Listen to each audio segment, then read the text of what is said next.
Mo yung katabi, sabi mong pagpapalain ka ulit ng Diyos. Amen. Kaya tayo makinig po tayo, dahil pagpalain tayo patuloy ng Diyos. So, ang ating last subject ako sa Holy Spirit ay who needs it. Di ba, no? So, nalaman na natin lahat yun kung sino nangangailangan at pala ng tao nangangailangan nun. Mula sa leader hanggang sa churches, no? Hanggang sa lahat ng mga tao. Ngayon, ang pag-aaral natin ay what are the gifts? Yan. Ano yung mga gifts, mga kapatid, ng Holy Spirit? Pero bago yan, bago natin alamin, excited ba tayo malaman yung mga gifts? Ano? Praise God. Kasi may mga gifts na ang mga nakatanggap ng Holy Spirit. Yan. Sino na nakatanggap ng Holy Ghost? Taas ang kamay. O yan, halos lahat na. No? May mga gifts na kasama yan. No? Praise God. Kaya mag-excited tayo kung ano ang gift na meron binigay sa iyo ang Diyos. Pero bago yan, mga kapatid, sabi nga dito, no, it is very important to understand the purpose of the gifts of the Holy Spirit. No? Ang mga tao kasi ay excited, mga kapatid, no, na mag-function yung gift na binigay sa kanila ng Diyos, no? Pero minsan nakakalimutan kung anong purpose nito. Yan, no? Kaya minsan nakakalimutan nila yung giver ng gifts, no? Sila ay nagiging believe sa sarili nila dahil may gifts sila. Pero kailangan natin pag-aaralan muna ito, mga kapatid, no? Kung gaano ka-importante yung maunawaan natin. Praise God, no? Kung ano tong gift na meron ka, kung para saan, at kung paano ginagamit. Yan, praise God. So, what are the gifts? Basahin po natin sa 1 Corinthians 12, 1 to 13. 1 Corinthians 12, 1 to 13. Yan. Sabi dito ni Apostle Paul, now concerning spiritual gifts. So, tungkol ito sa spiritual gifts, mga kapatid, ha? Brethren, I would not have you ignorant. Ayaw ni Apostle Paul, ayaw ng Diyos na ang iglesia ay ignorante. Yan. Sa spiritual gifts. Ibig sabihin, mahalaga sa iglesia na alam natin ang tungkol sa spiritual gifts. Hindi yung, kasi minsan pag walang alam ang iglesia, mga kapatid, sa spiritual gifts, no, kung ano-ano na lang ang nangyayari at akala ng iglesia ang Diyos pa rin ang kumikilos. Kaya malalaman natin, no, importante, praise God, no, sabi niya, no, now concerning spiritual gifts, friend, I would not have you ignorant. Kailangan alam natin to, hindi tayo ignorante sa spiritual gifts. You know that ye were Gentiles. Dati tayong mga hintil. Pag-aaral natin yan, no? Nung tayo ay nabaptize in the name of Jesus Christ, naka-receive ng Holy Ghost, nag-speak in tongues, you are no longer a Gentile. Kaya sabi dito ng Apostle Paul, you were. Dati kayong mga hintil. Bakit? Ano na tayo ngayon? Spiritual Jew in the heart. Yan. Sabi dyan, you know that you were Gentiles carried away unto these dumb idols, even as ye were led. Lagi tayong naniniwala naman sa may mga idols tayo na niluluran. Yan, no? At yung niluluran natin, mga idols na yan, mga kapatid, no? Yan ang naglilid sa atin dahil sa ating paniniwala sa mga ganyang bagay. Pero sabi ni Apostle Paul, wala na tayo doon. Praise God. Wherefore I give you to understand that no man speaking by the Spirit of God calleth Jesus a curse. Kaya malaman natin ang pag curse si Jesus, alam natin, hindi yan galing sa Diyos ang nagsalita nun. Alam natin, hindi Espiritu ng Diyos yun. Kaya sabi niya, wherefore I give you to understand that no man speaking by the Spirit of God calleth Jesus a curse, and that no man can say that Jesus is the Lord but by the Holy Ghost. Amen. No? Mayroong kaunawaan kung sino talaga si Lord Jesus Christ. Now, there are diversities of gifts, but the same Spirit. Iba-ibang klaseng gifts, pero the same Holy Spirit ang kumikilos. The same Spirit ang gumagawa niyan. And there are diversities of operations. Yan. Iba-iba ang ginagawa niya, iba-iba ang operation niya sa bawat isa, pero the same Holy Spirit, hindi dalawa, hindi tatlo, hindi marami, isang Holy Spirit lang. But it is the same God which worketh all in all. Sabi nga sa John 4:24, God is a Spirit. Yan. And they that worship Him must worship Him in spirit and in truth. So, ibig sabihin, no, yung kumikilos sa Iglesia ng Diyos ay hindi basta-bastang Spirit, kundi Spirit of God. Yan. Kaya makita natin sa Romans 8, no, ang tinanggap natin ay hindi basta-bastang Spirit, kundi Spirit of God ang ating tinanggap. Praise God. Hallelujah. But the manifestations of the Spirit is given to every man. Yan, no? But the manifestation, pag sinabing manifestation, nakikita ito. Pag nag-work yung Holy Spirit, visible, hindi invisible. Invisible, yung nag-work sa atin, pero yung work niya, visible. Kasi ang Espiritu ay hindi nakikita. Diba, no? Siya ay wind. Siya ay hangin. Nakalagay nga doon sa John 3:8, diba? Praise God. Sa Acts 2:4, ipapatukoy sa wind. At yun po yung Holy Spirit of God. Sabi diyan, but the manifestation of the Spirit is given to every man to profit with all. So binibigyan ng Diyos ang gifts sa kanyang mga anak para hindi lang ikaw ang mag-profit, kundi ang church, ang buong church ang mag-profit. Yan. Kaya malaman natin yung mga iba-ibang gifts. No? So ano man ang gift ni sister, ano man ang gift ni brother, ano man ang gift ng elder, ni pastor, para yan sa atin lahat. Hindi lang yan sa'yo. Sabi niya, no? To benefit with all. Yan, to profit with all. For to one, sabi diyan, for to one is given by the Spirit the word of wisdom. Yan, kaya isa-isa natin pag-aaralan niya mga yan.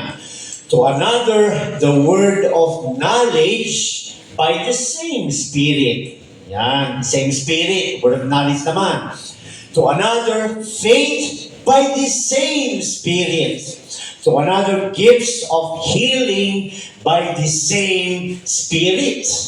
To another, working of miracles. To another, prophecy. Narinig natin kanina yan.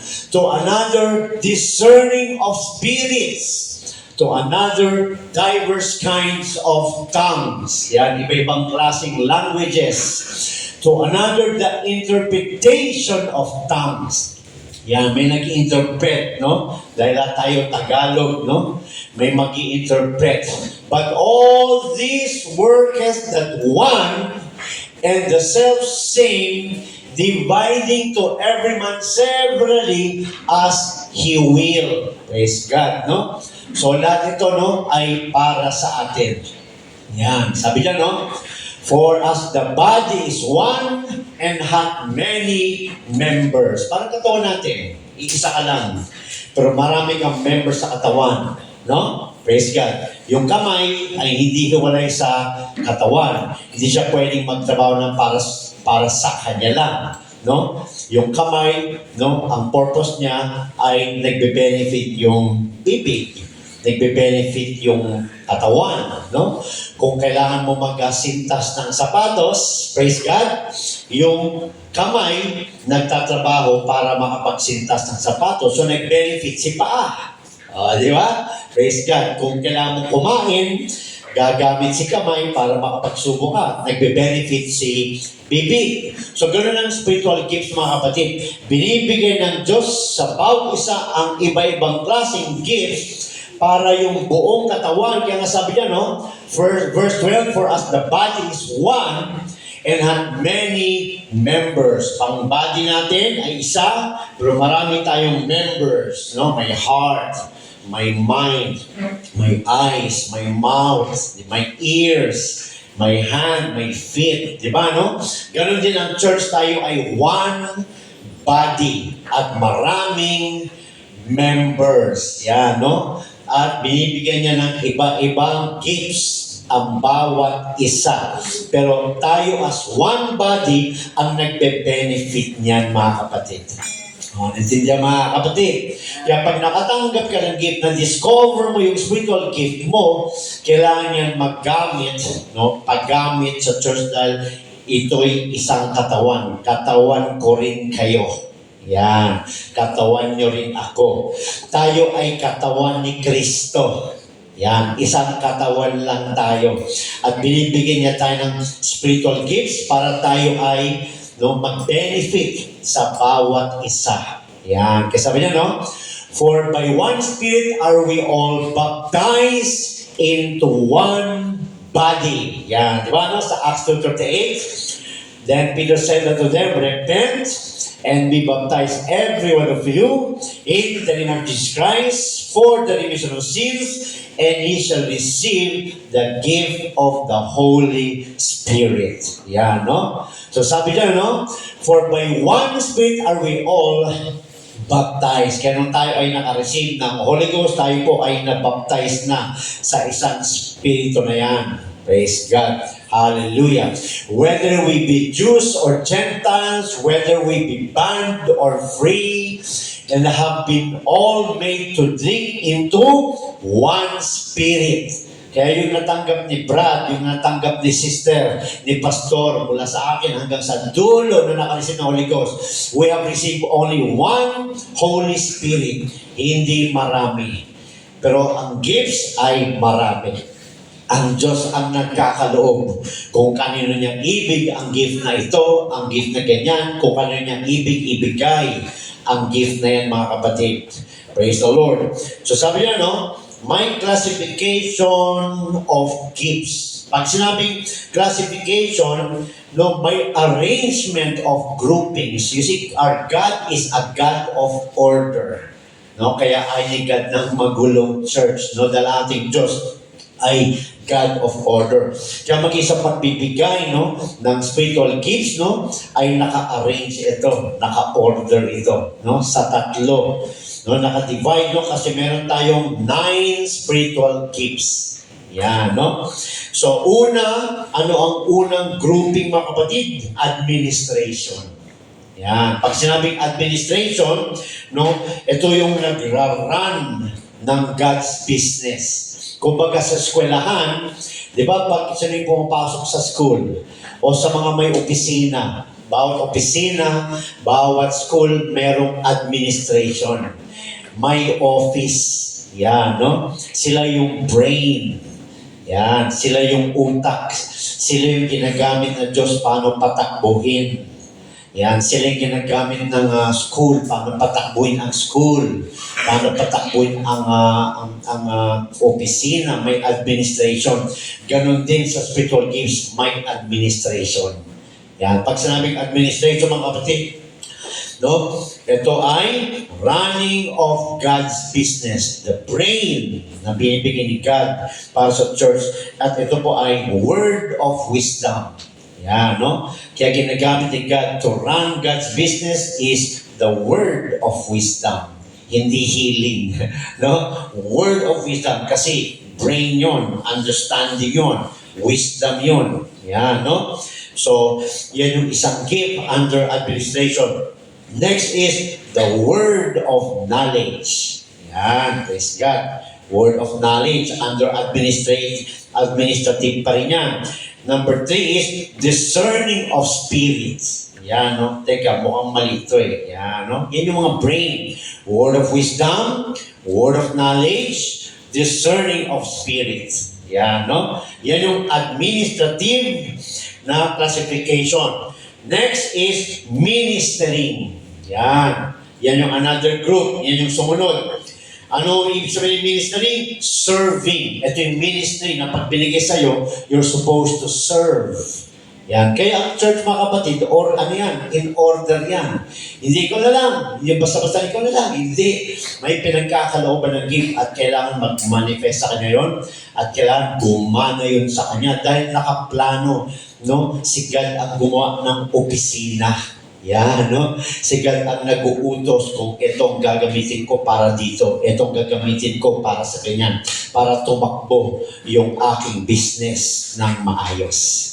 Kaya hindi pwedeng gumawa ka ng isang bagay na hindi mo gift. No? So sabi dito, no? Ministry meaning serving ministry. Serving ministry. Ano pa? Helping ministry. Ano pa? Caring ministry. Yan ang ibig sabihin ng ministering. Praise God. Hallelujah.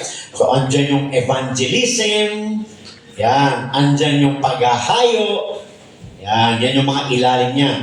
So, anong ilalim ng ministering, mga kapatid? Gift of faith. Yan, gift of faith, mga kapatid.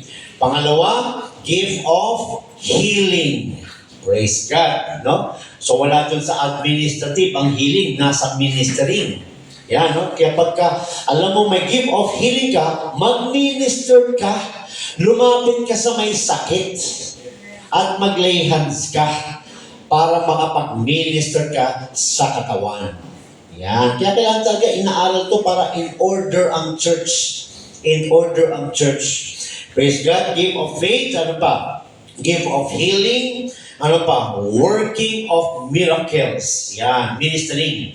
So service yan. Puro service yan. Praise God. Kaya kung ganyan ang gift mo, paggamit ka dahil dyan ka nilagay, yan ang binigay sa'yo. Serve the Lord with your gift given. Yan. Pangatlo, communication. Yan, no? Yan yung pangatlong classification of the spiritual gifts. Communication. Ano yun? Giving of information. Yan, katulad ng ginagawa ko ngayon. Communication. Ano pa?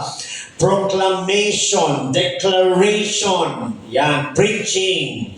Teaching. Informing. Yan. Another classification, communication. Yan. Ano yung under sa communication?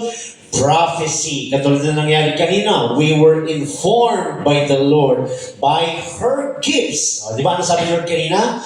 Lumapit sa Kanya. We were informed na pag nangihina tayo, sabi niya, lumapit kay sa akin. Di ba? Kung kayo ay nabibigitan, lumapit kay sa akin. O ano yung nangyari sa devotion kanina? Ganon din, prophecy, information, preaching, teaching. That is communication. Yan. Ano pa? Diverse kinds of tongues. Iba-ibang klaseng tongues. Yan. Bakit? Nung nangyari yan doon sa Acts 2:4, they were informed, yung mga naka-witness. Di ba? Ano sabi nila? Ano to? Mga Galileans lahat ito. Bakit sila nagsasalita ng mga lengguwahe natin kung saan tayo bansang pinanganak? You see? They were informed na ano? Para makita na nila na yung nakasulat sa lumang tipan ay na-fulfill na. Yan, no? So, prophecy, ano pa? Diverse kinds of tongues, ano pa?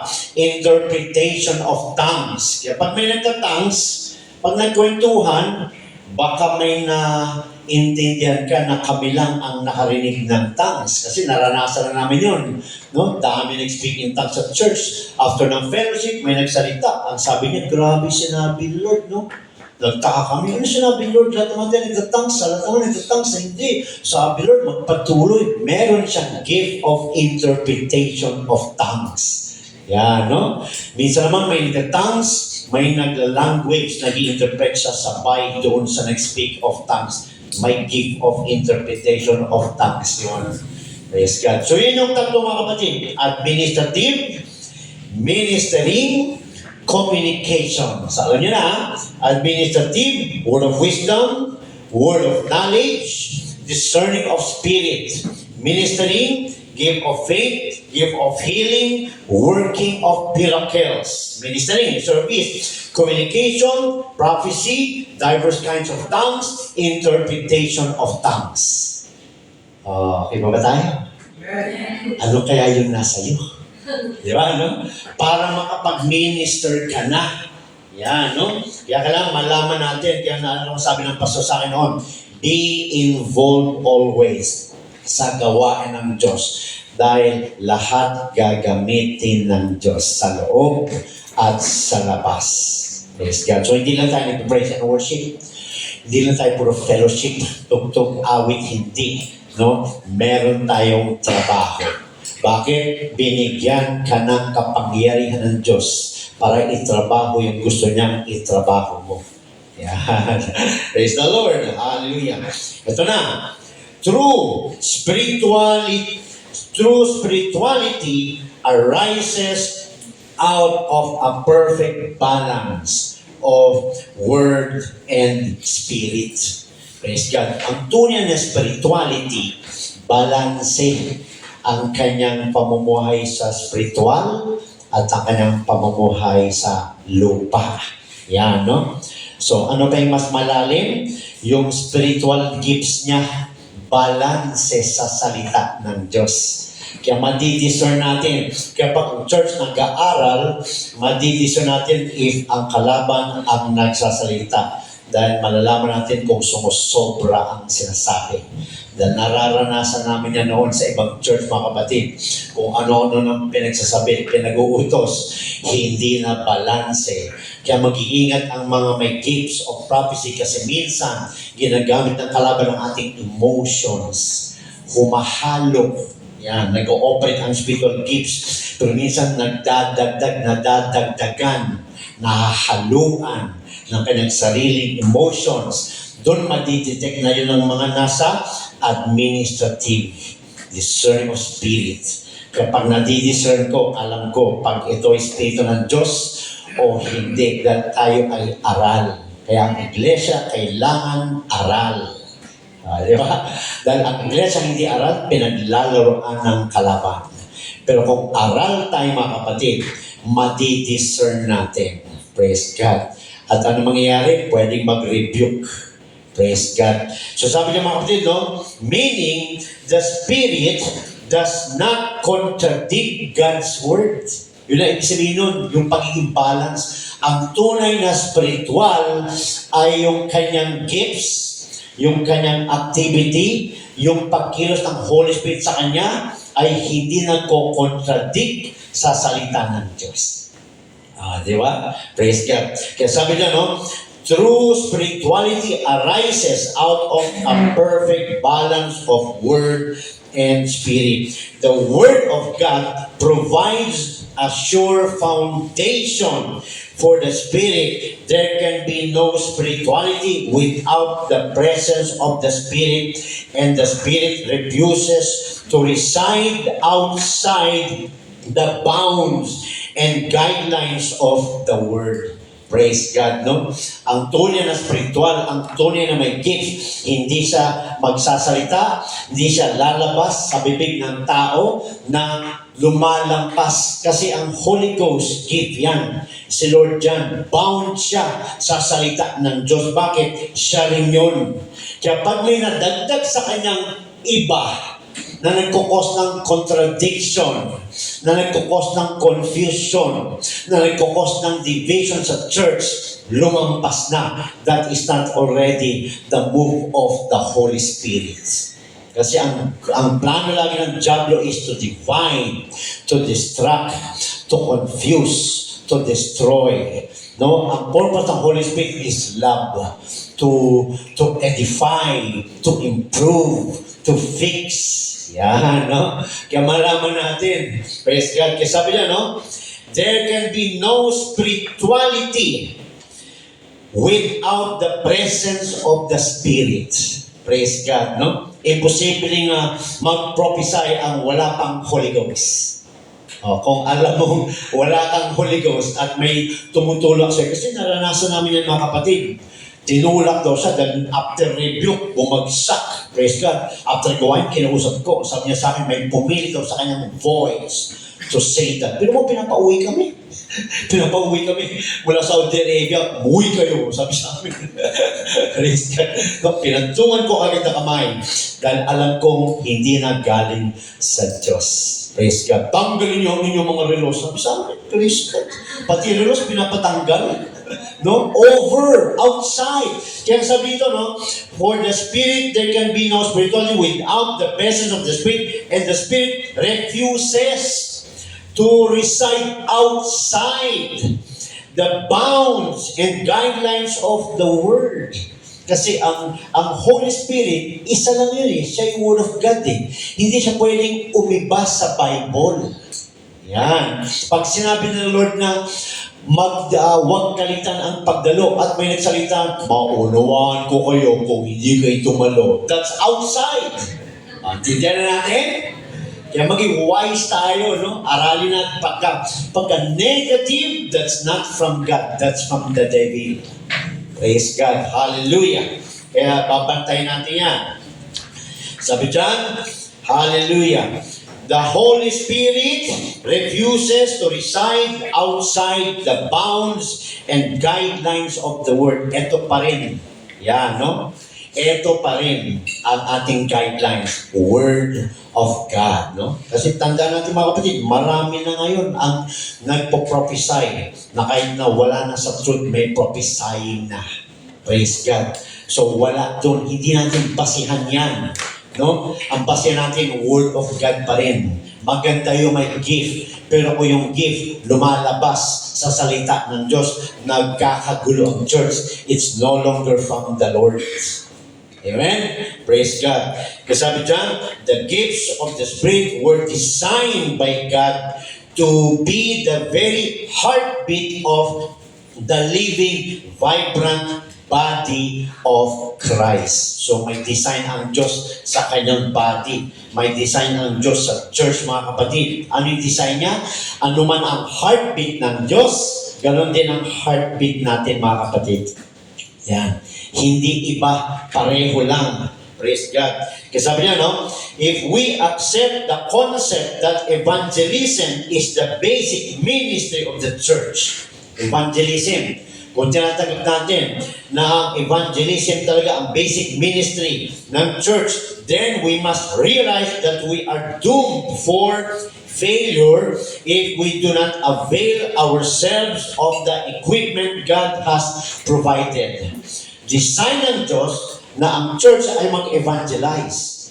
Pero, naka-design tayo na mag-fail to evangelize if we don't have the equipping power that God is giving. Ano yun?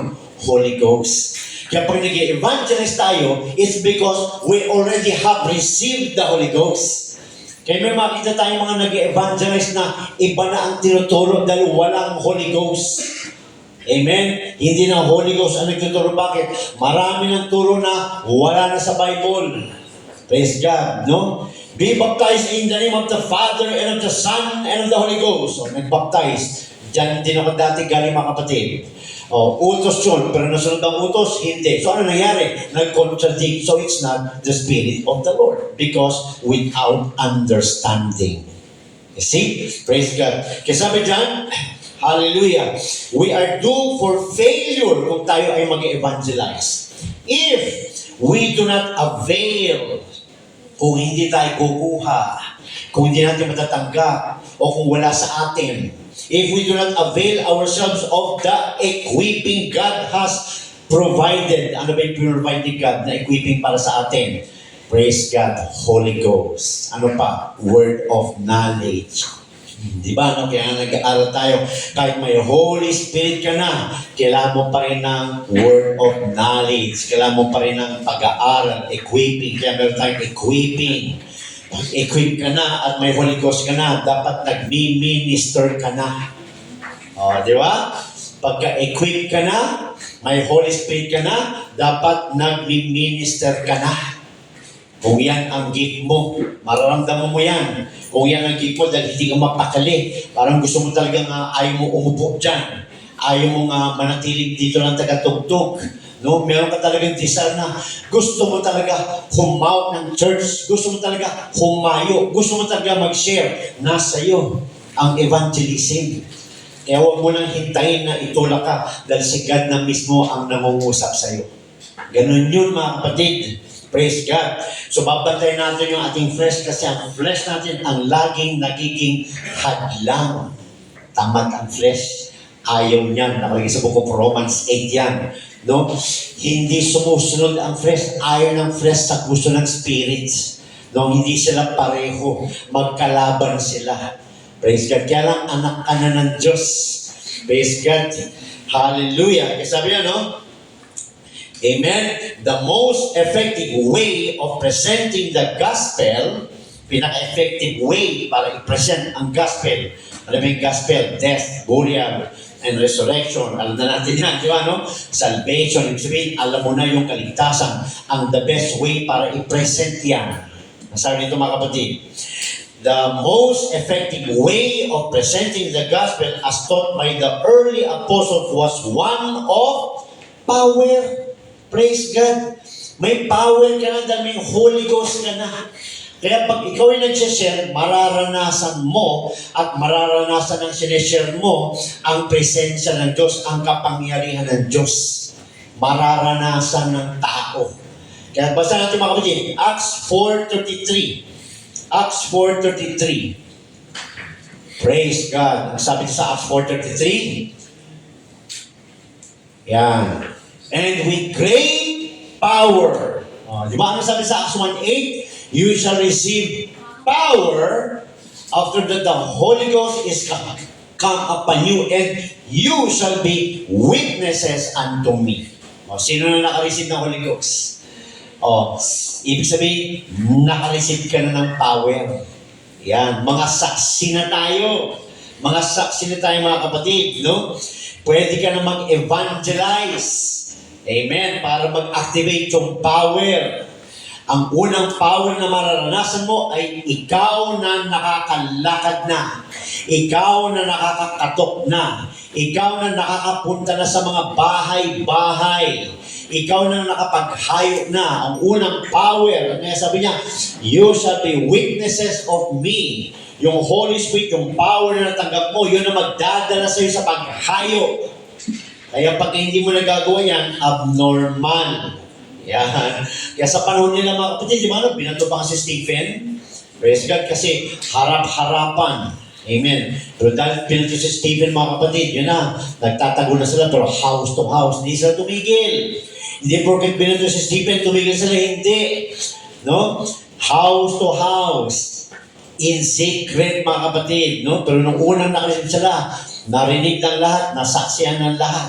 Pinipigilan sila, nagpapatuloy sila dahil may power. Di ba? Nagpatuloy sila, hinadlangan sila, nilatigo sila, pinahirapan sila, hindi sila tumigil. Dahil sa power. Yan. Kaya sabi dyan, no? Ito yung most effective way of presenting the gospel. Yung makita yung power. Yan. Yung makita yung power. No? Acts 4:33. Balikan natin ang Acts 4:16. Acts 4, verse 16. Hallelujah. At sabi dyan, saying, what shall we do to this man? Sabi ng mga preseo, anong gagawin natin sa mga apostol na to, sa mga disciples na to? Wala tayong madahilan. Bakit? For that indeed a notable miracle had been done by them is manifest to all them that dwell in Jerusalem, and we cannot deny it. You see? Praise God. Hallelujah. Gusto nilang gawing tawaging false ang apostles. False ang mga disciples, pero hindi nila magawa. Bakit? May proof ng lahat ng sinasabi ng mga apostles, ng mga disciples, laying on of hands, may nangyayari. Kaya sabi nila, anong gagawin natin? No? Sa 16 saying, what shall we do to this man? For that indeed a notable miracle had been done. May proof sila eh. Hindi natin sila makulong. Tayo ang magiging kalaban ng tao kasi pinapangaral nila, may kasabay ng milagro, sinasabayan ni God ng milagro. Di ba? Buksan natin sa Mark 16:20. Praise God. Kaya lang sinasabi dito na pinaka-effective na evangelism, yung kumikilos ang Diyos.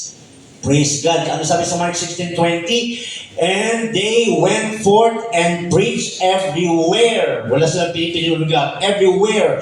The Lord working with them and confirming the word with signs following. Amen. Lahat ng sinasabi nila, praise God, kino-confirm ni Lord, gumagawa si Lord, lahat ng sinasabi nila. You see, yan ang pinaka-effective na evangelism. Pag nag-evangelize ka, kumikilos ang Diyos. Katulad dito, no? Pag pinoclaim natin na you will receive the Holy Ghost, no? Pinraise natin, you receive the Holy Ghost, you speak with tongues. Anong ginagawa ni God? Kino-confirm niya yung preach dito. Nangyayari dyan, nako-confirm. Yan yung pinaka-effective way na evangelism, hindi lang soul winning. Kaya kung may hinayuan tayo, may sakit, kasama na yun. Pag sinabi niya may sakit siya, may hayo ka, ilay hands mo. Huwag kang mahiya, huwag kang matakot. Kung hindi gumaling, walang problema. Ang importante, gawin mo dahil ang Diyos ang gumagawa. Di ba? Yan yung pinaka-effective na evangelism. Kasi minsan, pag evangelism, inisip naman natin yung nalaman natin salvation plan. Alam ko na yun. Salvation plan, kabisado ka na. O sige, apply mo na ngayon. Bakit? Kasi pag in-apply mo yan, lumabas ka na, naghayo ka na, kasama mo na ang Diyos. Ready na siya para mag-confirm. Kung hindi ka kikilos, kung hindi ka lalabas, kung hindi ka gagawa, paano ka makakapag-minister kay Lord? Diba? Diba tayo? Praise God, no? Intindihin natin ito mga kapatid, no? Dahil hindi tayo ordinaryong tao, no? Tayo ay mga tinubos na ng Diyos. Binigyan niya ng Holy Spirit. We cannot deny it. That nag-manifest ang speaking of tongues. You yourself is a witness. Di ba? Di ka naman dati nagpupuri ka na. Di ka naman dating nagtuturo, nagpipreach ka na. May pagbabago, nagmamanifest ang gawa ng Holy Spirit sa ating mga kapatid. Yan yung pinaka-effective, no, na evangelism. Kasi sabi dyan, it is impossible, sabi dyan, no, to excel in the spiritual realm with a heart that is set on the material. Yan ang una nating ayusin. Kung gusto mo na ikaw ay mapunta sa spiritual realm, gusto ko maranasan si Lord, gusto ko lagi akong puspos, yan, kaya lagi na tayo nag-pray and fasting, dahil kailangan natin pumunta sa spiritual realm. Ano sabi dyan? Imposible mangyari yan kung nananatili ka pa rin sa mga material sa sanlibutan.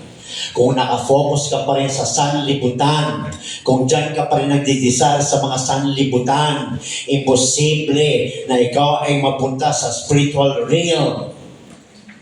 Di ba? Ayan, binibigyan tayo ng maraming susi para natin ang gagawin. Sino gustong uminit kay Lord? Taas ang kamay. Sino gustong lumalim? Yung gusto kong pastor, lagi akong puspos. Lagi akong lubog sa Holy Ghost. May kapalit. Ano yung kapalit? Tigilan mo na ang pagiging sanlibutan. Yan ang kapalit. Kaya mong i-release yan para makapunta ka doon. Hindi pwedeng sabayan dahil pabigat yan. Pabigat. Kaya tayo nagpe-pray and fasting at dadalasan natin yan mga kapatid. Praise God. Para tayo ay matuto na mag-submit. Hallelujah. Kasi sabi dyan, it is impossible to excel. Hindi ka mag-excel. Ano ba yung excel? Gumagaling ka, umaangat ka, nag-i-improve ka, umaangat ka, nag-high ang level mo, di ba? Sa school, gusto natin mag-excel, pero paano ka mag-excel sa school kung hindi ka mag-aaral? Di ba? Kaya tayo nag-excel dahil tayo ay nag-aaral. Kaya kung gusto natin mag-excel in the presence of the spiritual realm, kailangan natin mag-surrender, mag-release ng mga panglaman, mga pangsalibutan. Kailangan natin talikdan. It's a choice, mga kapatid. It's a choice. Dahil dadating na Lord, kailangan ihanda na yung body na maging spiritual. Hallelujah. Kasi sabi diyan, it is impossible to excel in the spiritual realm with a heart that is set on the material. check our heart. Saan ba ang heart natin nakafocus? Sa material o sa spiritual? Para malaman natin, pati hirap ako lumago. I-assess natin ang ating heart. I-assess natin ang ating lifestyle. Saan ba ako nakafocus? Yan. Praise God. Saan ba nakukuha ang aking attention?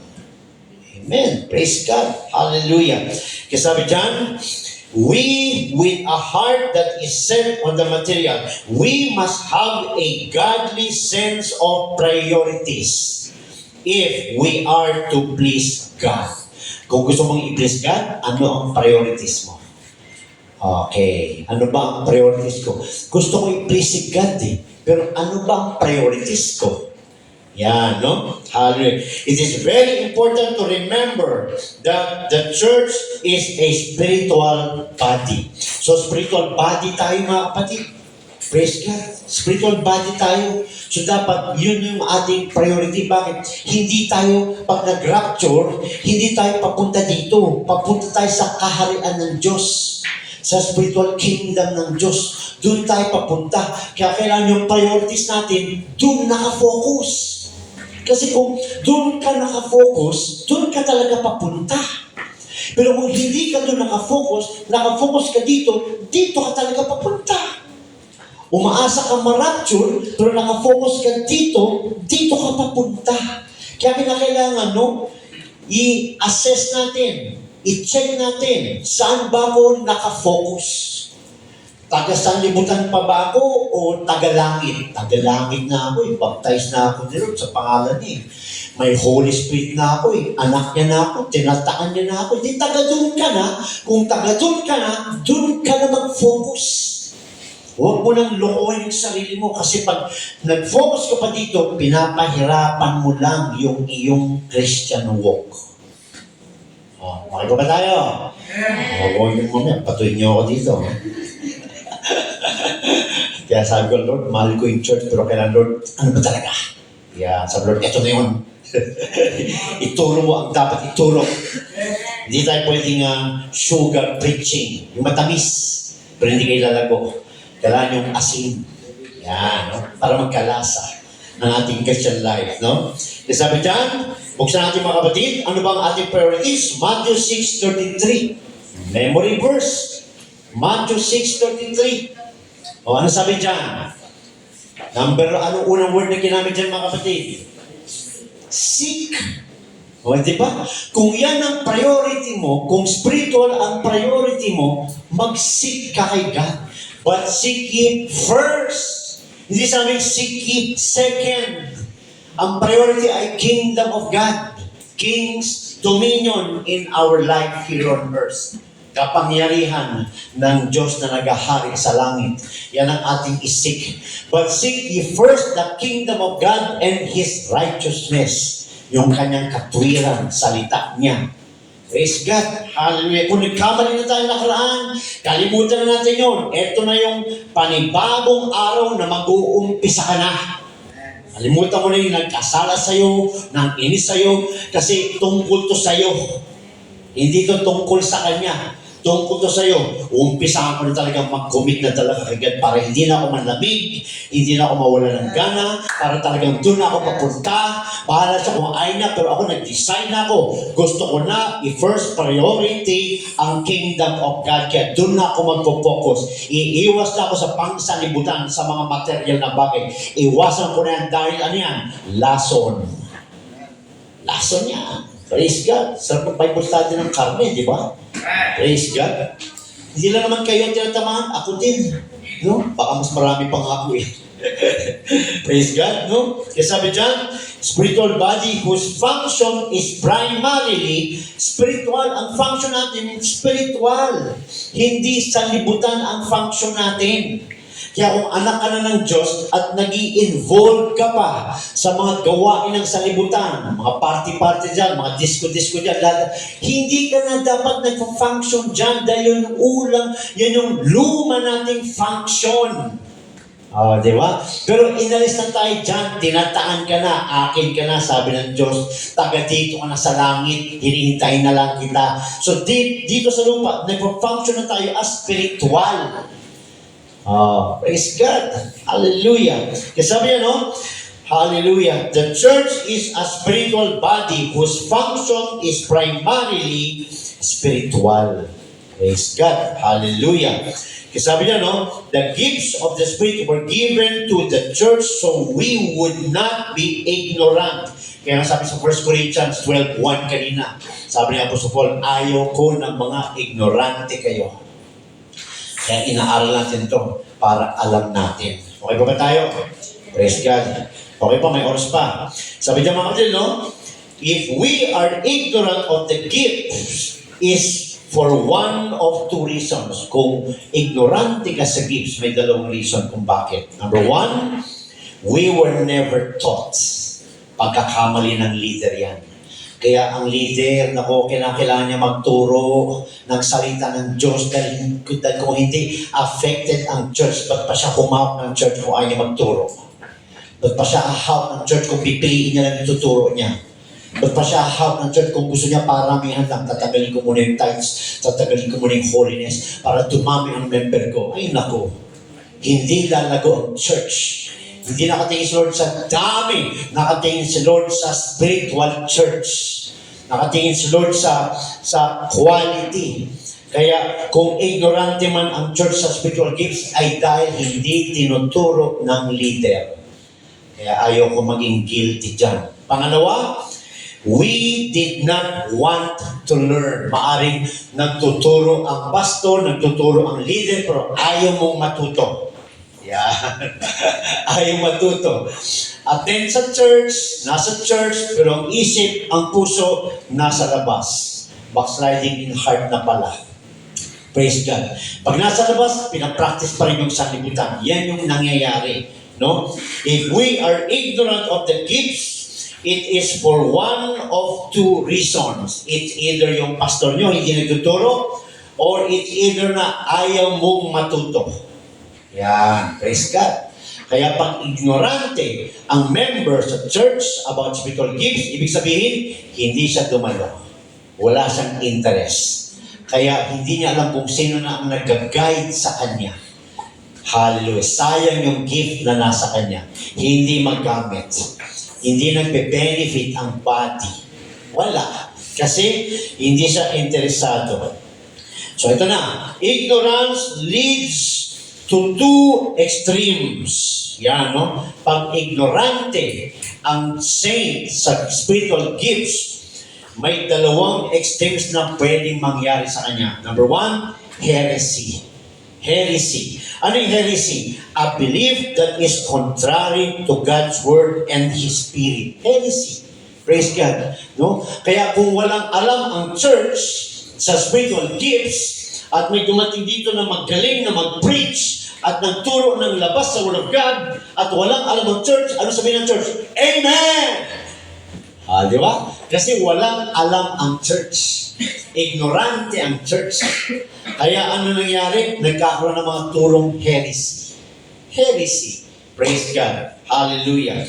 Ignorance leads to two extremes. Number one, heresy. A belief that is contrary to God's word and His Spirit.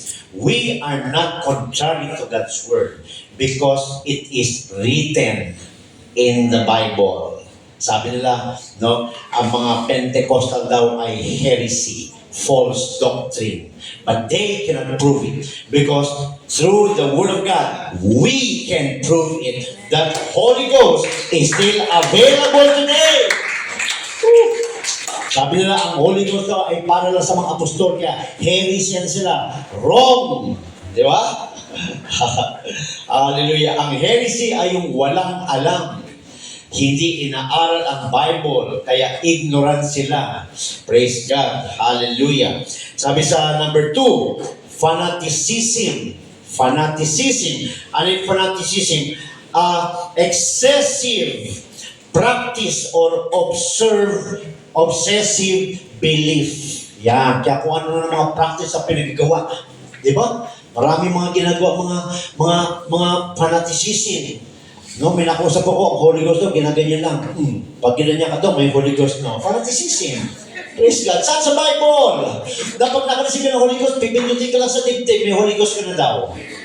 Pantasya, di ba? Nangangarap, nagdi-dream, nagsasarili. We have to be in the Word of God. Ang sabi sa Bible, no? You shall speak with new tongues. Amen. Di ba sabi nga sa Acts 10, 44 hanggang 47, nalaman ng mga apostol na sila Cornelius at ang kanyang pamilya ay nakareceive ng Holy Ghost. Ano sabi doon? For they heard them speak with new tongues. Di ba?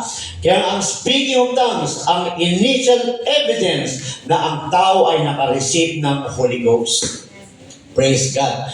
Kaya yan yung isang nangyayari, no? Pag walang alam, no? Fanaticism. Yan. Pag nangisay, ay may Holy Ghost. Pag natumba, ay may Holy Ghost. Praise God. Hallelujah. So sabi niya, both of these appeared in the Corinthian church. Kaya nga, pag pinag-aralan natin, hindi pa natin pag-aaralan ng Corinthian church, no? Magulo ang Corinthian church dahil sa ganyan. Ignorante sila sa spiritual gifts. Kaya pati yung mga babae, magugulo. Yan. Yan yung sinasabi nila na hindi daw pwede tumayo ang babae. Hindi na naman intindihan.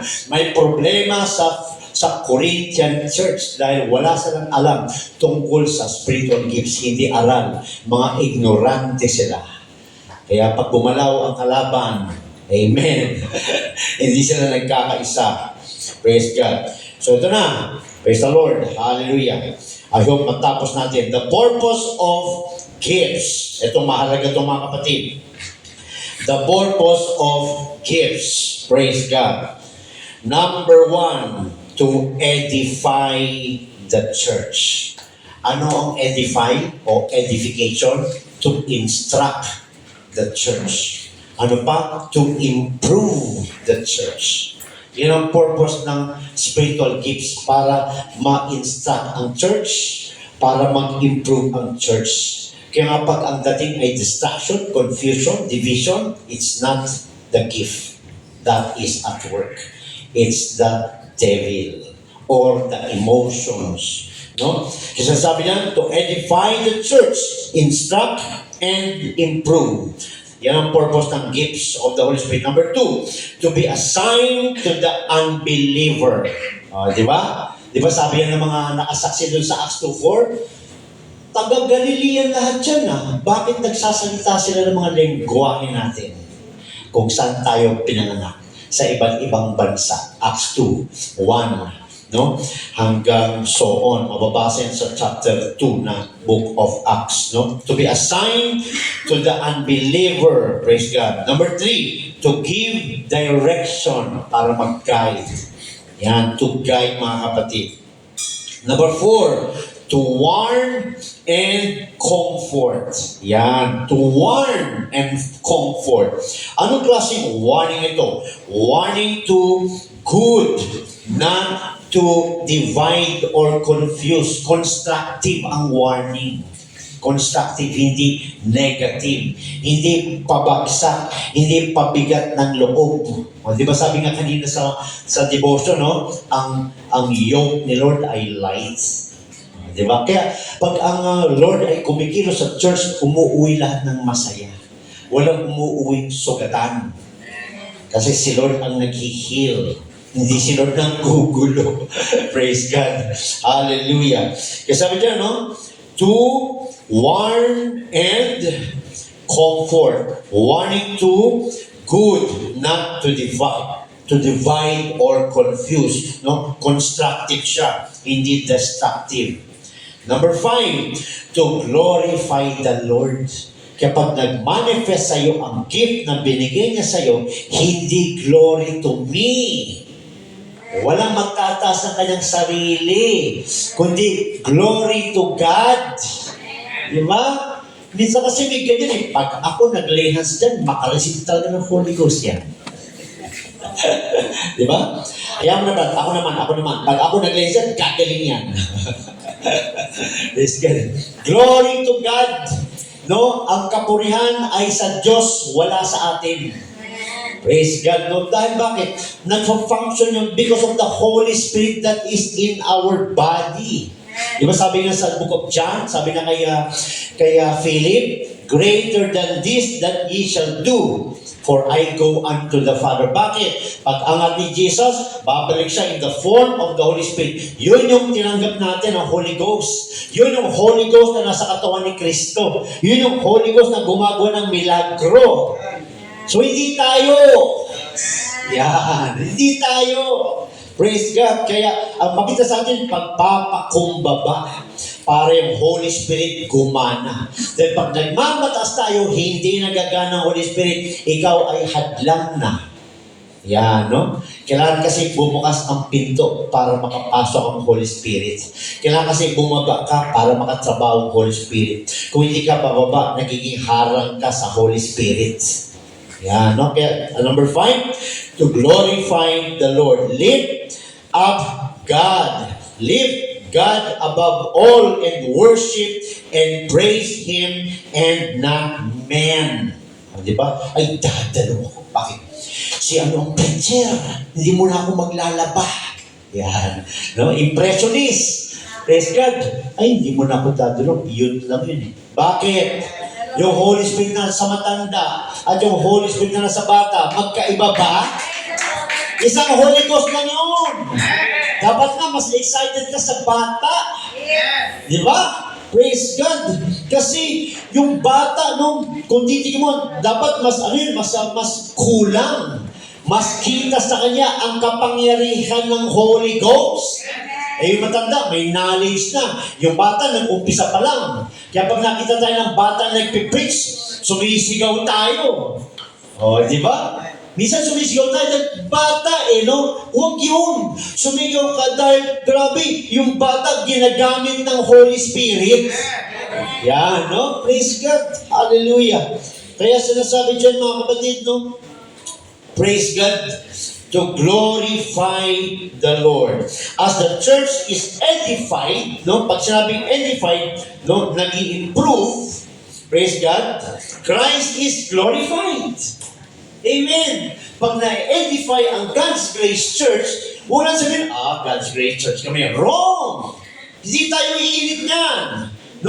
I-glorify natin si God because of God, kaya ganito ang church.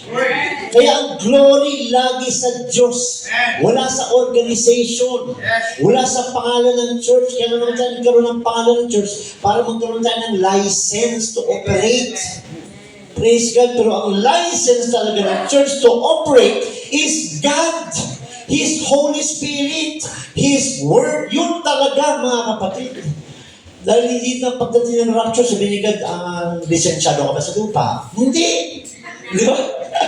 Hindi kayo na rapture dahil, yung penalty yung isang taon, nabayaran niyo ba? Hindi. Praise God. Lisensyado ka ba sa SEC? Hindi. Praise God. Hindi ka tatanungin. Aangat ka na lang dahil yung lisensya mo, natanggap mo na sa lupa. Yun yung Holy Spirit. Yun yung Holy Ghost. Lisensyado ka. Praise God. Hallelujah. Kasi sabi dyan, the church is edified, Christ is glorified. Praise God. Kaya pag nag-walk tayo as Christian, at nakikita sa atin si Christ, natutuwa ang mga tao sa atin, sabihin sa'yo, ang bait-bait mo. Di ba, Dati kang masungit, ngayon mabait ka na.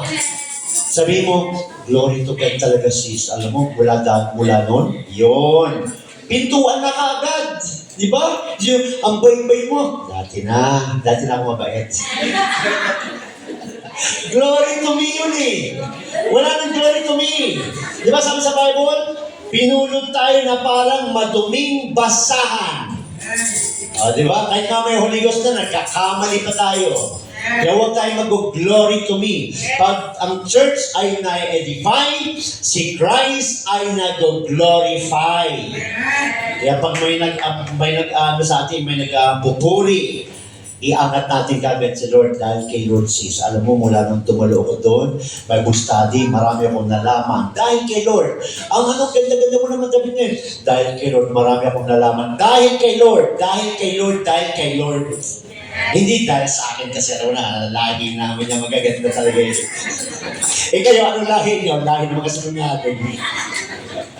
Pangit pala siya. Praise God. Di ba? May kwentong ganun eh. Gaganda niyo talaga. Oo, mga lahi namin yan eh. Kayo, anong lahi niyo? Mga lahi kami ng mga sinungaling. Ibig sabihin, pangit talaga siya. No? Glory to God lagi. Kasi sa totoo lang, mga kapatid, bakit ka narito? Dahil sa Diyos. Di ba? Kung pag-uusapan na natin yung mga ginagawa natin noon, di ba? Malala na. Praise God. Kahit nga Christian ka, nagkakamali ka pa rin. Pero nakakalakad ka pa rin. Grace of God pa rin. Kaya glory to God. Wala kang masasabing glory to kahit na konti. Wala. Glory to wala. Ha? Tanggalin na yung glory to wala na yun. Glory to Jesus. Glory to God. Kailangan mga kapatid, burahin natin sa utak natin na magaling tayo, maganda, pogi, lahat na, maitim, puti, payaton, mataba. Burahin mo na yan. No, dahil glory to God. Diba? Sarap talaga kay Lord. Diba? Praise God. Kaya sabi dyan, hallelujah. The gifts cannot be developed by an individual. Kaya ko rin yun. May gift of prophecy siya. Kasi i-develop ko yan sa akin. Hindi i-develop. Kung lang ginagawa ng iba, nag-memorize ng speaking of tongues. Sabi sa Acts 2:4, no? As the Spirit gave them utterance. Ang Holy Ghost ang nagsasalita. Hindi yan minimemorize. Hindi yan dinedevelop. Hindi yan pinapractice. Praise God. Hallelujah. Kaya sabi niya, no? Gifts cannot be developed by an individual. Hindi yan mangyayari. Walang power yun. Powerless yun. They are bestowed upon persons by the giver of all gifts. No? Sino nagbe-bestow? Ano yung bestow? Dinedicate sa'yo. Binigay sa'yo. Nino ng Diyos. So pag binigyan ka ng Diyos ng gift, ano yung sabihin nun? Tatambay yung gift sa'yo? Hindi. Anak, wala yun. Ibibili kita ng sasakyan brand new. Para saan dahil? Para mahatid sundo mo ako. May purpose. May purpose. So gagamitin mo yung kotse, paghatid at pagsundo kay daddy. Di ba, no? Ganon din, binigyan tayo ng gifts para mag-operate para sa mga kaluluwa, para pa rin sa kanya. Hindi yung, ako yung mag-operate, pinag-pray ko yun, gumaling yun. May pinag-pray din ako kahapon dyan, gumaling din, Brad. Iba talaga itong kamay na to eh. Naku, baka tanggalin yung kamay mo. Mag-iingat ka, baka tanggalin yung kamay mo. Yung mata ko, Brad, ibang kasi ito, pag tumina mo dyan, may nakikita ako, baka tanggalin yung mata mo. No? Dapat, glory to God. No? Gagamitin lang ni Lord, mga kapatid. Praise God. Hallelujah. Sabi niya, no? Hindi ito dinedevelop. Praise God. Yan. Dahil ito ay Holy Spirit of God. No, pag sinabing Holy Spirit of God, walang imposible, walang limitasyon. Hindi dinedevelop because it is the Spirit of God Himself, no, na natanggap mo. Praise God. Sa iyong katawan. Hallelujah. The gifts are not given to all as verse 8 specifically states to one. Yan, no? Hindi lahat sa'yo na lang. Gusto ko akin na lang lahat ng gifts. Sila wala na. Praise God. Ang sabi doon, given to one and another. Lahat may gifts. Yan, maaaring sa'yo 3, no? Maaaring sa'yo 6. Praise God. Maaaring 1. Ang importante, magamit. Kung yung isa pa nga lang, di mo magamit, maghihinga ka Lord ng 3. Di ba? Yung isa pa nga lang na nasa iyo, hindi mo na magamit eh. Hingi ka pa ng 3, 6. Ano yun? Para mapuno ka lang ng gifts. Para ka ng maraming gifts, pero never mo binuksan.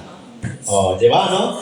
Ay, manigalo ko sa'yo. Thank you. Ay, manigalo ko sa'yo. Thank you. Ay, manigalo din ako sa'yo. Thank you. Ang dami mong regalo. Pero never mo binuksan. Nakaribon pa rin. Oh, hindi mo nagamit. Sapatos pala yun. Di ba? Salamin pala yun. Praise God. Kailangan yan maggamit. Kasi sabi niya, no? There are many gifts, but only one giver. Binasa natin kanina, no? Maraming gifts, pero same spirit. The same spirit. Hallelujah. Sabi niyan, various talents, but one source. So, kung magaling ka mag-gitara, magaling ka mag-ano. Kasi bakit ba ako magaling mag-gitara? Kasi binigyan ka ng talent ni God.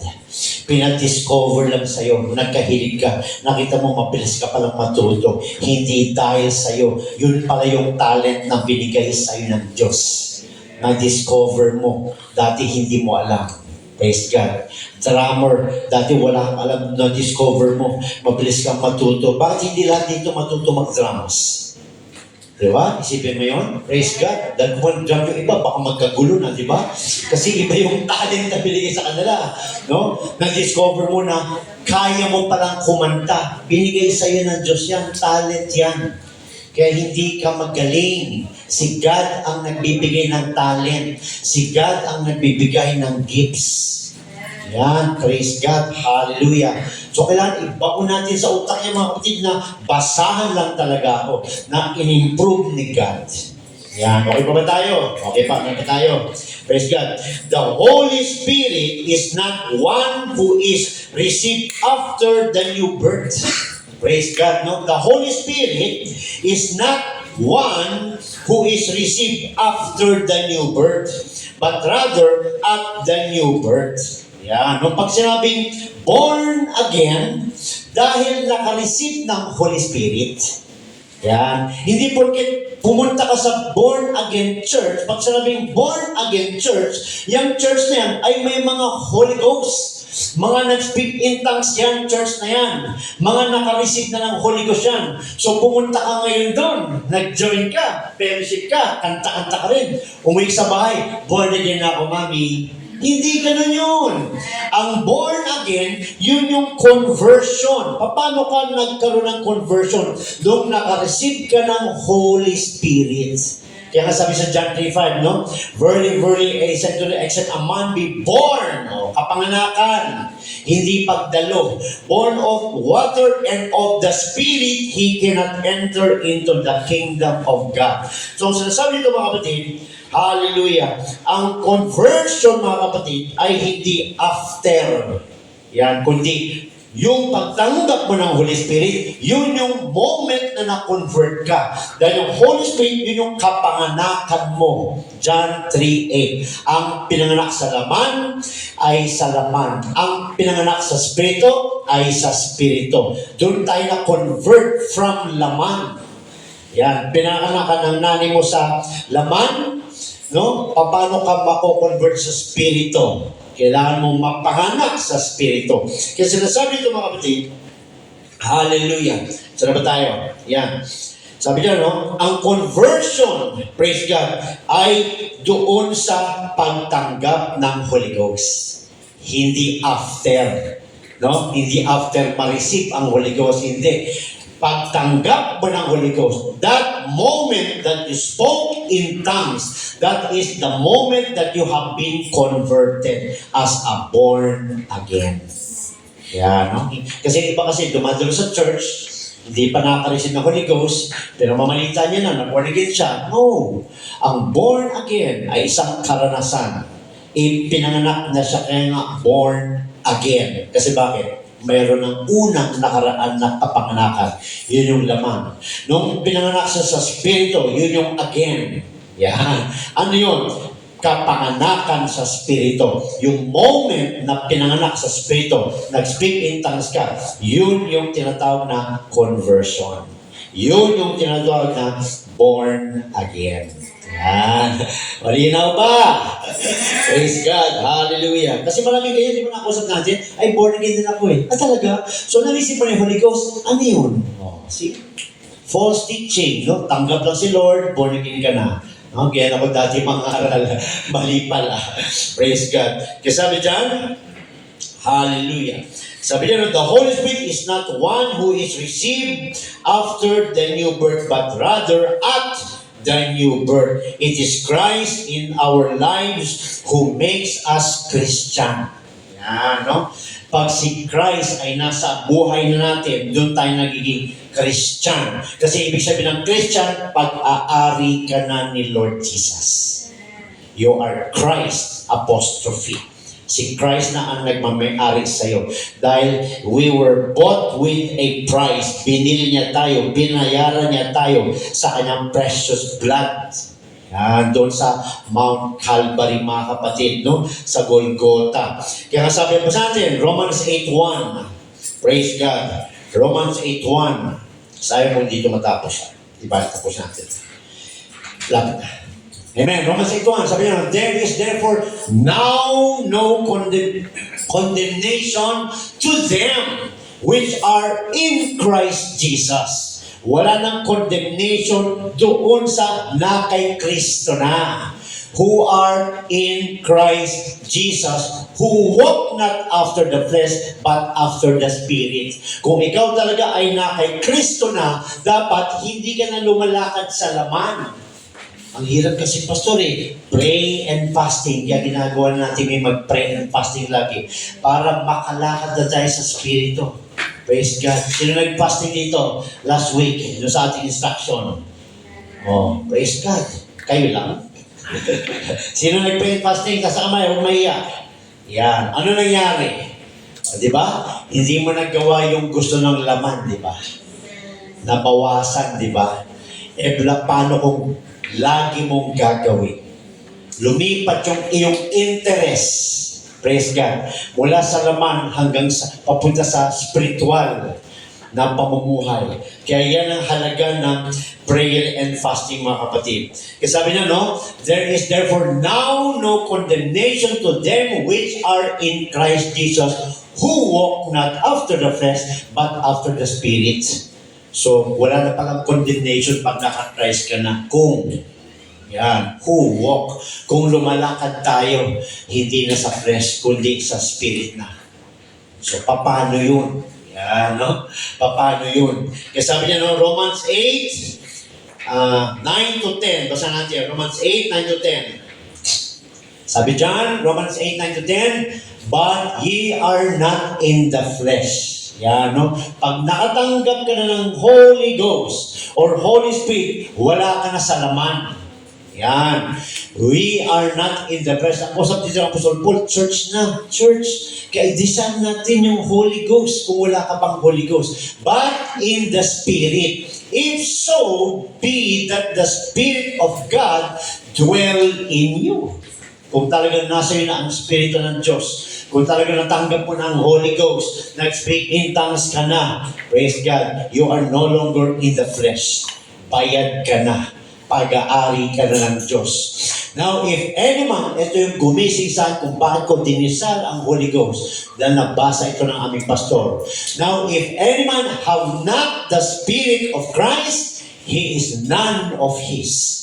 Kaya huwag tayo komportable. Kung wala ka pang Holy Ghost, huwag kang komportable na church ka lang. Huwag kang umasa na mararapture ka dahil nakasulat, kung wala ka pang Spirito ni Kristo, ano ba yung Spirito na kay Kristo? Spirito ng Diyos. Hindi ka sa Kanya. Kaya nung narinig ko yan, talagang nagbago ko, dumiretso ko na lakad. Yung dapat tigilin dahil hindi pumapasok ang Holy Ghost. Praise God sa mga duwag, sa mga takot. Yan, no? Sa mga gumagawa ng kasalanan, sa mga nananatili sa kasalanan, hindi po pasok ang Holy Ghost. Kailangan ng true repentance. Yan, no? Kaya nung narinig ko to, sabi ko, kailangan ko pala talaga gumawa ng paraan, magbago, magrepent, tumalikod, para matanggap ko. Kailangan natin maging deserving na makareceive ng Holy Ghost, mga kapatid. Kaya sabi dyan, hallelujah. No? Acts 2:38, alam na natin yan, no? For the promise is unto you. Lahat yan ay para sa atin. Acts 2:39. So sabi dyan, praise God, the gift of the Holy Spirit comes at conversion. The gifts come through consecration. Ano yung consecration? Dedication. Ang Diyos ang nag-dedicate sa'yo ng gift na yan. Hindi ikaw. Ang Diyos, minsan may hinihingi kang gift, pero hindi yun ang binibigyan ng Diyos sa'yo. Bakit? Gagamitin ka ng Diyos. Alam niya kung saan kanya dapat gamitin. Praise God. Kasi sabi niya, therefore, one may possess the gift. Kasi sabi niya, the gifts come through consecration, no? Dedication or giving or given by God. Kaya ang gagawin mo lang, no?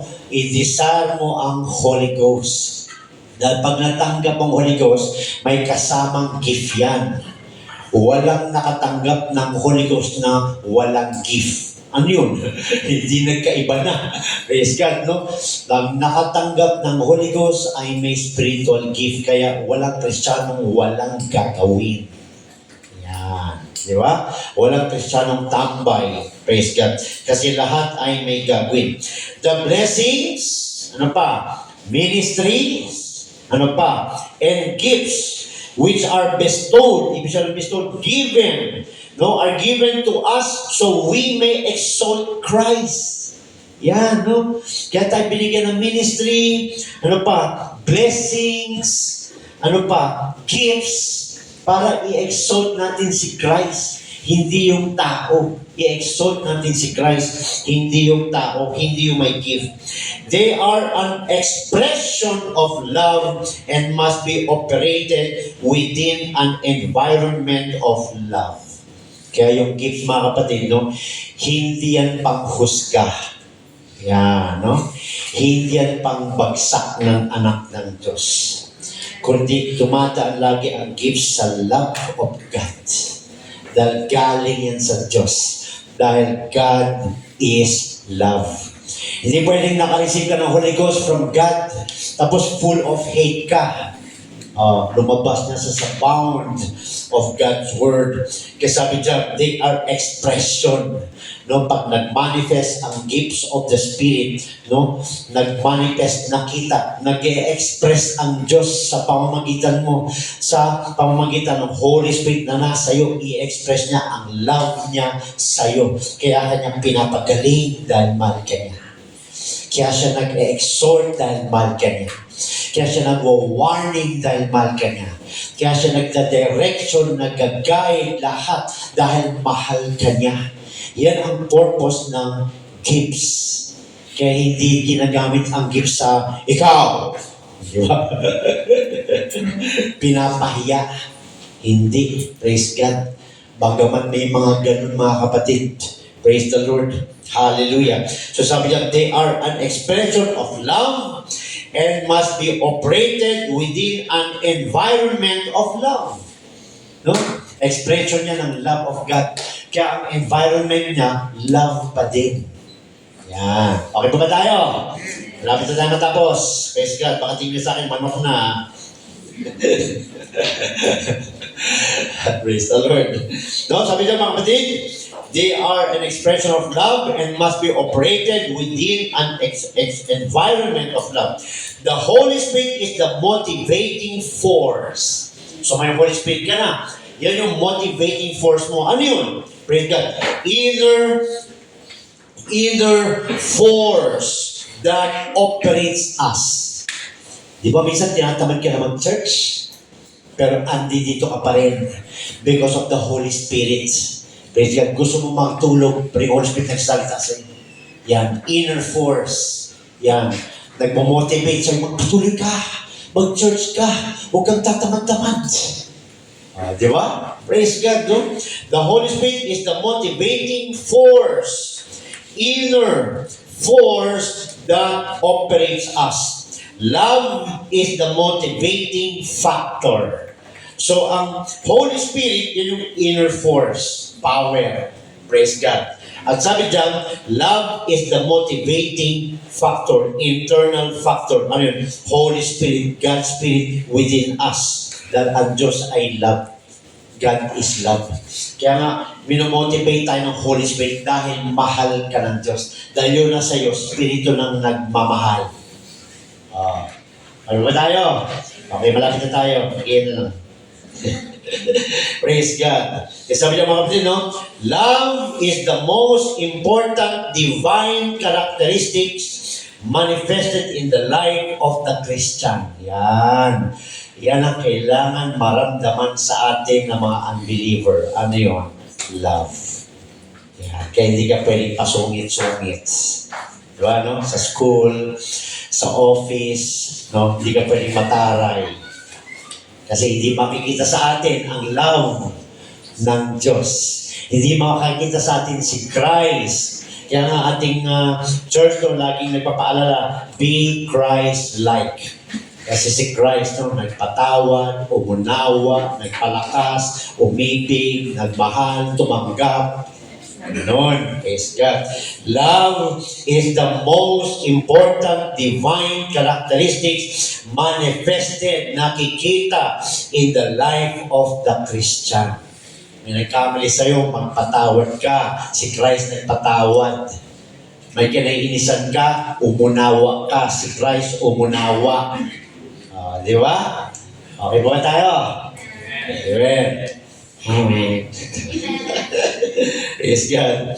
Sabi na, last, a church will be weak and undeveloped.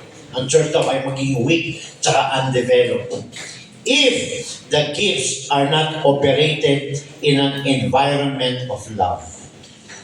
Kahit may gifts ang church, pero kung hindi tumatakbo sa love, that church is weak. That church is undeveloped. Kaya ang church, pag tumatakbo ang gift ng church sa love, ang church ay strong, developed, mature, hindi bata. Kasi, di ba, ano ba ang ugali ng bata? Di ba? Ayoko na sa'yo, hindi na kita bati. Di ba? Di ba ganun ng bata? Huwag mo batiyan, ha? Kasi magkaaway kami. Kaya ikaw din kailangan, hindi mo batiyan, ha? Di ba kaya na bata? Walang love. Di ba? So, ano tawag doon? Immature. Di ba? Kaya kung meron kang hindi nagugustuhan ng member sa church, sisaw mo kausapin yun. Paano kung galing? Tinanong ko lang, sinimutan ako. Ikaw tinawag ko lang pansinin, ha? Immature. Di ba, no? Kailangan mag-mature tayo. Kailangan tumatakbo ang church, no? Sa love. Umunawa ka. Malay mo kung ano pinagdaanan niya.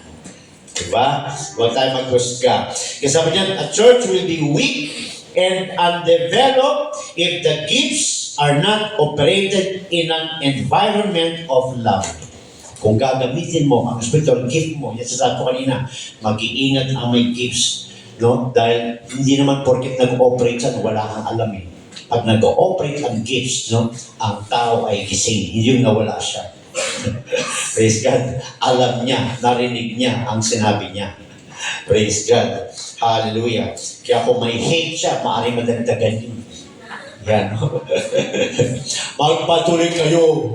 Ginamitan ng gifts eh, no? Lalo ka na. Di ba? Lumabas. Nahaluan. So, hindi nag-operate sa love. Praise God. Si God, not a respecter of man. Wala siyang favoritism, mga kapatid. Praise God. And God is love. Kasi sabi dyan, it is not the gifts without love. No? Pag ang gift nag-ooperate na walang love, hindi yan gift. Yan. It's either yung tao yan o yung masamang spirito. It is not love without the gifts. Praise God. Ano yung sabihin? Hindi magkahiwalay ang gifts and love. Yan, mga kapatid, no?